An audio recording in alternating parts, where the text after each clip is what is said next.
हे सगळं लिहिताना विचार करत असताना कुठेतरी हरवल्यासारखं होतं? बायको ओरडते.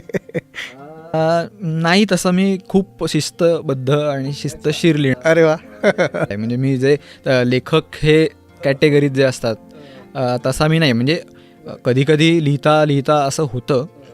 पण एक चांगलं आहे की माझी बायको रमा जी आहे ती सुद्धा स्वतः लिहिते, ती लहान मुलांसाठी लिहिते. त्यामुळे तिला माहिती आहे काय आपण कुठल्या ह्याच्यात असतो, काय ती प्रोसेस असते.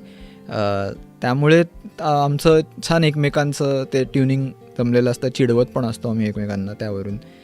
किंवा कधी ती लिहित असेल तर मग तिला स्पेस देण्यासाठी मग आपण काही गोष्टी करायच्या, मी लिहित असेल तर ती काही गोष्टी करते.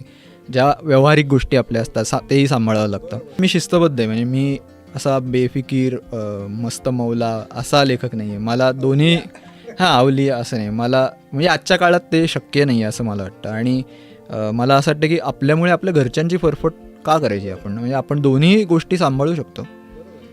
क्रिएटिव्ह पण आपण असू शकतो एक, आणि त्याच वेळेला आपण दुनियादारी पण करू शकतो आणि केली पाहिजे. बरोबर. हा खूप महत्त्वाचा मुद्दा आहे की क्रिएटिव्ह असणं, कलाकार असणं म्हणजे सगळं सोडून द्यायचं असं नाही आहे. आपल्याला परिवार आहे, प्रपंच आहे, तो सांभाळायलाच पाहिजे. मग पडायचं नाही तर मग प्रपंचात पडायचं पण असतं आणि मग करायचं पण, निभावायचं पण नाही असं नसतं. मग पडलं तर मग निभावायचं पण आणि हेही करायचं.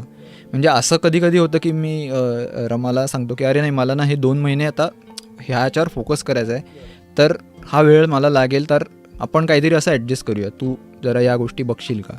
किंवा तिचं काही असेल तर ती सुद्धा सांगते. तर असं आम्ही ॲडजस्ट करतो. पण मी आपलं चाललं आहे माझं आणि घर आपलं वाऱ्यावर आहे असं मला पटत नाही.